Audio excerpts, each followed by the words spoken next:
Have you ever made a wish in a fountain or well and were disappointed that it didn't come true? That's because you did it wrong. Let me guess. You tossed your coin into a marginally glorified bird bath, just asked for something off the top of your head, and expected some vague, benevolent supernatural force to go, "Sure, no problem," and hand it to you on a silver platter. I'm afraid it's not quite that simple. Even the most cursory examination of mythology, religion, and folklore will tell you that any gods, fae, or spirits who might be inclined to grant your wish are fickle creatures. They're sticklers for rituals, and they're easily offended. If you want your wish granted, it will be on their terms, and you need to tread carefully, lest you falter and instead earn their ire rather than their favor. So the first thing you need to do is choose a wishing well. Mall fountains are obviously no good since they're purely ornamental and their money is eventually collected by the proprietors or too easily stolen by unscrupulous patrons. Malls are also far too crowded and modern, along with being cathedrals to capitalism and consumerism, two things which most ancient spirits aren't overly fond of. What you need to find is a functional well, one that is or was the primary or even sole source of potable water for the locals. It must have sustained life at some point, making it sacred. The ideal candidate will be older than 120 years, older than any mortal who still walks upon the earth. It should look like the proverbial fairy tale well, made of moss-covered bricks with a bucket, hand-cranked pulley, and a roof. It needs to be in a rural area, the more bucolic the better, and it should be isolated enough that you can be certain that nobody else will see or hear you make your wish, as this will be a confidential arrangement between you and your preternatural benefactor. Bonus points if the area has been abandoned and reclaimed by nature. And if you should stumble upon a well within a circle of wild mushrooms, you've hit the jackpot. The well needs to be deep enough that you can't see the bottom, and for any coins you toss in to be effectively irretrievable. A wish will only be considered if the coin lands heads up, and if you're unaware which side it landed on. However, the well can't be so deep that you won't be able to hear the coin when it hits the water, and the well does need to still have water in it. For the sake of this ritual, dry wells are just holes. Once you've found a suitable wishing well, you'll need to select an equally suitable coin to offer up. Fiat currency is completely worthless here since the powers you're appealing to don't recognize or respect any mortal governments. The coin must be of precious metal, preferably silver. It doesn't have to be pure silver, but the purer the better. Silver, as you're maybe vaguely aware, possesses thaumaturgical qualities. This makes it even more valuable than gold to those of us who dabble in the occult. Copper is also acceptable, however. Silver and copper both have biocidal effects that help keep water clean. By throwing in a coin of silver or copper, you're performing a civil service, purifying the drinking water and keeping it safe for your fellows, pleasing the gods. Now, like the well, the coin must be older than 120 years, and one that predates industrial minting practices would be even better. The best possible coin of all would be one that you didn't purchase or seek, but rather one that came to you by sheer luck. About now, you might be thinking that such a coin would probably be pretty valuable in terms of ordinary material wealth, and that's the point. See, no one's going to trade you a wish for pocket change. The offering is a sacrifice. You have to show that you're first willing to give up something of some worth to prove that you're sincere, and that this wish is not just some mere passing fancy. The granting of boons to mortals is not something that spirit folk do casually, and they will be gravely offended if you were to treat it as such. That said, you must choose your wish wisely. It needs to be worth the spirit's time to grant it, but it also can't be greedy or excessive. You want to try to avoid wishes that are overly materialistic or selfish.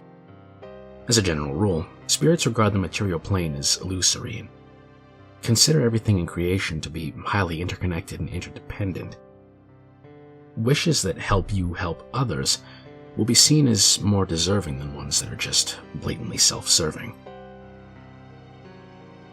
The wish should be something that would have been difficult or impossible for you to have done on your own, but not humanly impossible.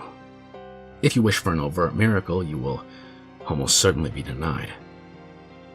The wish should not rouse too much attention since, as already stated, this is a confidential agreement between you and your benefactor. The wish also mustn't cause too much collateral damage. For example, don't wish for a prominent public figure you dislike to die or otherwise be removed from office or something, because the spirits don't care for your petty politics and won't risk throwing our world into chaos in exchange for a silver coin. Do not wish for petty vengeance. But if you're certain that you've been justly wronged, wishing that your wrongdoer be punished is acceptable. Once you're confident that your request is reasonable, you're ready to make a wish. When you make the wish matters. Nighttime is better than during the day, with the moon up and unobscured by clouds. As mentioned, the well needs to actually have water in it, so avoid making your wish during the winter. I know that it has to be pretty cold for groundwater to freeze, but it's better to be safe than sorry. Besides, the weather should also be reasonably clement, though that's more for your ease in conducting the ritual than it is for the spirit's sake. The best possible date I could recommend for this would be Midsummer's Eve, as that's a day when the veil between the physical and astral planes is relatively weak, and the spirits will generally be in a festive mood and feeling generous. Any of the remaining Sabbats outside of winter would be an equally good second choice. You'll need to walk to the well alone, ideally from your home. If this isn't possible, park your vehicle at least 1 mile away and out of sight from the well, and make sure the rest of the journey is on foot. This constitutes a token pilgrimage and is the first part of the ritual. Carry no weapons, no electronics, and the only money on your person should be what you intend to sacrifice. Once you're within no more than 7 feet of the well, or outside of the mushroom ring if you are lucky enough to find one of those, you must stop, bow respectfully, walk the entire perimeter once counterclockwise, and then bow again before approaching the well. Lower the bucket and fetch a pail of water. Using both hands, cup the water and drink a handful of it. Drinking from the well is important since taking even a sip of life-sustaining water from it makes you a beneficiary of its guardian spirits and brings you to their attention. 1 sip is enough, though, and it's probably best to avoid drinking too much since the water may very well not be potable anymore. Once you've taken your drink, knock exactly 3 times on the roof, loudly enough that you can hear an echo coming from below. You then need to shout loudly into the well, "Wishing well, wishing well. Have I found a wishing well? Will you take my coin tonight? Will my dreams come true at day's first light?" Wait until any echo has completely died down before bowing again, and then shout your wish down the well. Again, wait for the echo to die before bowing and tossing your coin. Throw it in with as much flourish as you can, such as flicking it with your thumb and forefinger. If you miss, you've just botched the entire ritual.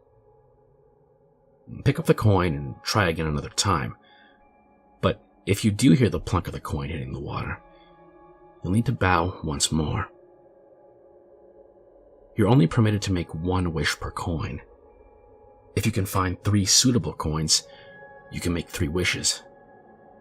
It's recommended that you make 3 wishes since each only has a 50% chance of being considered.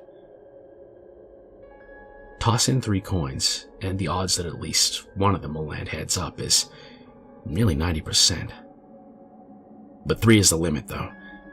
Any more would be seen as greedy, as while trying to shoehorn multiple wishes into one, wishing for more wishes or anything of that nature.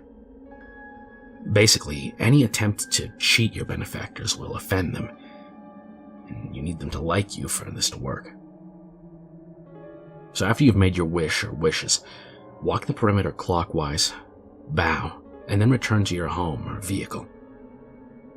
You must wait at least a year and a day before using that wishing well again. But if you can find another well, you're free to use it whenever you please.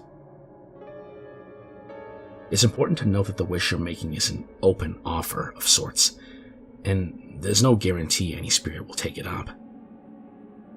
If one does, there's a not insignificant chance that it will be mischievous, malevolent, or even just plain incompetent. So be aware that there's a risk of a monkey's paw scenario with this ritual, and the wish could backfire and have consequences you didn't anticipate, or just be fulfilled in the worst way imaginable.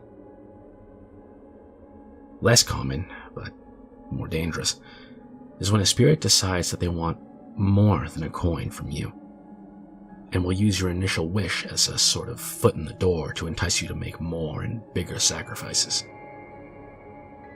Exactly how they'll communicate with you will vary, but that doesn't matter.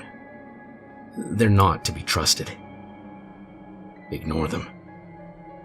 No matter what they say, no wish that they grant you will ever be worth what they ask in return. Some are more persistent than others,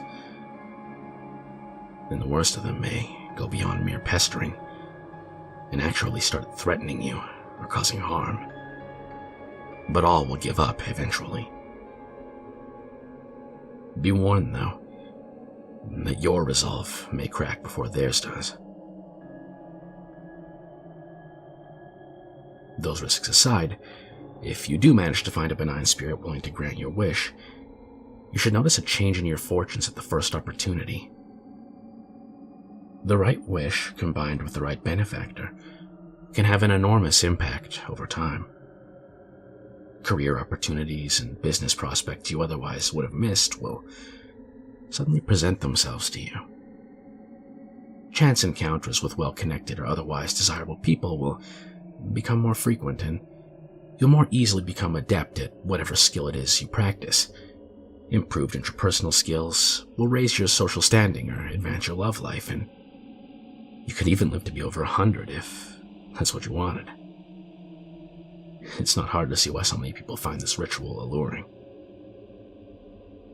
But there is one final risk you need to know before you try this yourself, and it's one that you've likely heard since your earliest birthdays. If you tell someone your wish, it won't come true.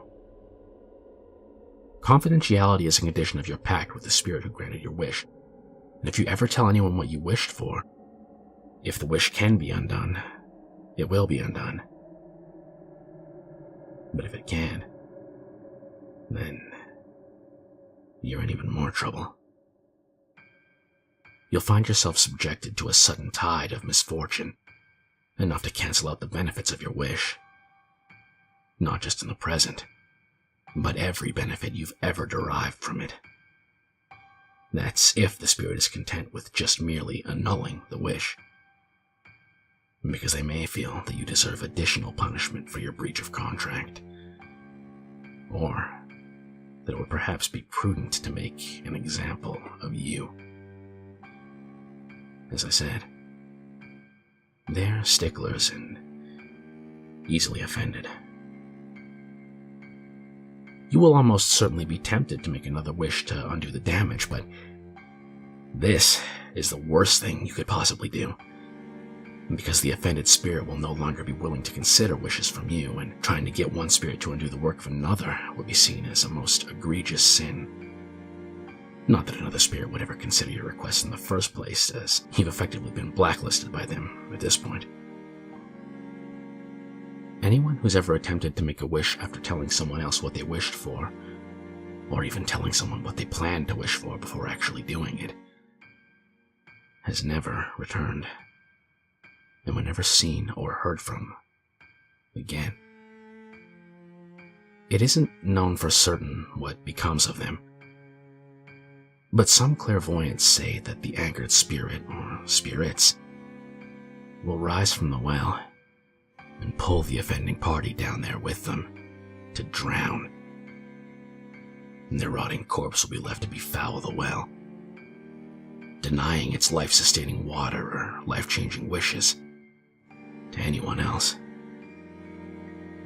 Be aware of all these risks and perils before attempting this ritual, and make sure you wish for something that's worth the danger. Mind your manners. Never speak of your wish to another living soul, and if you do, never go anywhere near a wishing well again. I wish you luck.